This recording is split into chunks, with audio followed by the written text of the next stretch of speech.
एक बार की बात है, तथागत गौतम बुद्ध से उनके एक शिष्य ने पूछा कि कर्म क्या है।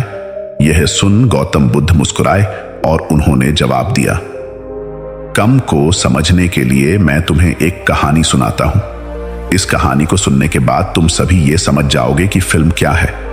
गौतम बुद्ध ने कहानी सुनाई शुरू की। एक राज्य में एक राजा राज करता था। एक बार वो अपनी मंत्री के साथ देश का भ्रमण करके निकाल भ्रमण करते करते राजा और मंत्री एक बाजार में पहुंच गई। उसे बाजार में राजा का ध्यान एक दुकानदार के ऊपर गया। उसे दुकानदार को देखते ही राजा के मन में न जाने क्यों यह विचार आया कि मैं इस दुकानदार को कल फांसी की सजा दे दूं। ये बात राजा ने अपने मंत्री को बताई है। मंत्री कुछ बोले कि उससे पहले ही राजा उसे दुकानदार की दुकान के सामने से आगे निकल चुकी थी और दूसरी बातें करने लगी। मंत्री बहुत ही चिंतित हो गया। वह बात समझ नहीं पा रहा था कि आखिर दुकानदार की गलती क्या है। दुकानदार से बिना कुछ बात की है, बिना कुछ सोचे समझे महाराज ऐसा फैसला लेने के बारे में क्यों सोच रहे हैं। राजा और मंत्री भ्रमण करने के बाद राजमहल वापस चली गई, लेकिन मंत्री को राजभर्जी नहीं आई। सुबह जागने की बात, मंत्री एक साधारण प्रजा का रूप बनाकर उसे दुकानदार के पास गया और उसे दुकानदार से पूछा, तुम बीच के क्या हुआ। दुकानदार ने जवाब दिया, मैं चंदन की लेबिया भेजता हूं।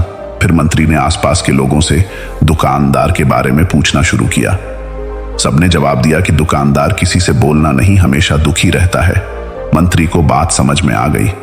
कोई मंत्री फिर वापस दुकानदार के पास गया और उसे दुकानदार से पूछा, तुम दुखी क्यों रहते हो। दुकानदार ने बताया, मैं दुखी किसकी रहता हूं, क्योंकि मेरी दुकान पर लोग आते हैं, चंदन की तबीयत सुनते हैं और बोलते हैं, बहुत ही सुंदर है, बहुत ही अच्छी महक है, लेकिन कोई खरीदना नहीं, इसलिए मैं बहुत दुखी रहता हूं। मंत्री को भी दुकानदार की बात सुनकर दुख हुआ। उसने सोचा कि आखिर कोई भी दुकानदार दुखी क्यों ना हो। अगर उसके दुकान का कोई भी सामान खरीद ना जाए जबकि सामान में कोई कमी ना हो। मंत्री सोचने लगा, यह दुकानदार अपने दुखों की वजह से इतना दुखी रहता है, परंतु राजा इस दुकानदार को फांसी पर क्यों लटकाना चाहते हैं। अर्थात राजा के मन में आई हुई विचार का उत्तर अभी तक मंत्री को नहीं मिला था। मंत्री ने फिर दुकानदार से पूछा, भाई तब तुम क्या करोगी। अगर तुम्हारी दुकान की सारी चंदन की लड़कियां ऐसी ही रखिए राखी रह जाएगी। तो दुकानदार ने गुस्से के भाव में बोला, हाँ मैं जानता हूं कि मेरी चंदन की लड़कियां ऐसी लकी रह जाएंगी, इन्हें कोई नहीं खरीदेगा। इसीलिए तो मैं सोचता हूं कि हमारे देश का राजा जल्दी से जल्दी मर जाइए। अगर मैं जल्दी से मर जाता है तो मैं उसे राज दरबार में उसे राजा के दास संस्कार के लिए अपनी चंदन की लकड़ी दे देता हूं, जिससे मुझे कुछ पैसे भी मिल जाती है और इस बाजार के अलावा बाकी के लोगों को भी मेरी चंदन की लड़कियों के बारे में पता चलता हो, तब फिर आ जाते हो। कुछ ना कुछ लोग मेरी दुकान से चंदन की लांबियां खरीदने जरूर आती हैं। मंत्री दुकानदार की बात को सुनकर सब कुछ समझ गया, लेकिन मंत्री बहुत चतुर हूं और समझदार भी था। उसकी मां में एक विचार आया। मंत्री ने दुकानदार से चंदन की कुछ धम्मियां खरीदी।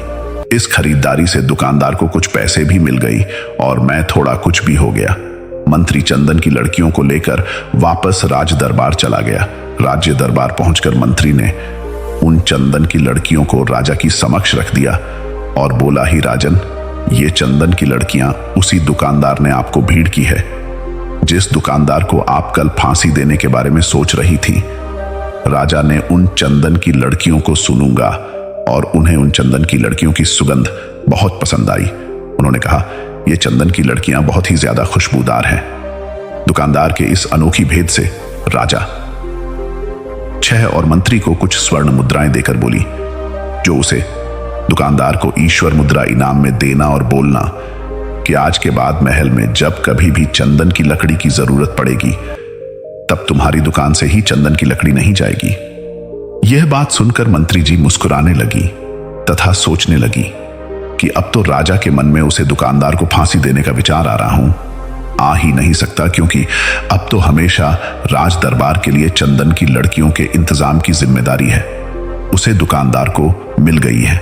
मंत्री स्मरण मुद्रणों को लेकर वापस दुकानदार की तरफ चल पड़ा।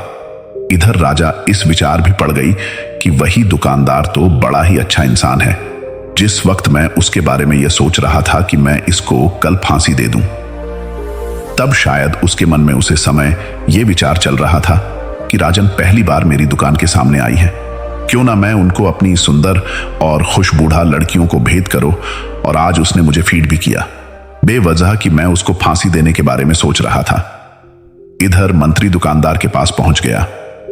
मंत्री ने राजा के द्वारा दी गई मुद्राओं को दुकानदार को देते हुए कहा कि जिन चंदन की लड़कियों को कल मैं खरीद कर ले गया था, उन चंदन की लड़कियों को राजा ने बहुत पसंद किया और इनाम के तौर पर तुम्हारे लिए यह स्वर्ण मुद्रा खिंचवाई है। यह इसमें दुकानदार बहुत खुश हुआ। साथ ही साथ मंत्री ने उसे दुकानदार को यह भी बताया कि अब आज के बाद राज्य दरबार में जब कभी भी चंदन की लड़कियों की जरूरत पड़ेगी तो सारी चंदन की लड़कियां तुम्हारी दुकान से ले जाएंगी। दुकानदार मंत्री की बात सुनकर बहुत ही खुश हो गया। मंदिर ने दुकानदार से पूछा, क्यों भाई, तुम तो राजा के बारे में इतना बुरा भला सोचते थे, लेकिन देखो राजा तुम्हारी कितनी चिंता करते हैं। राजा कितनी अच्छी हैं।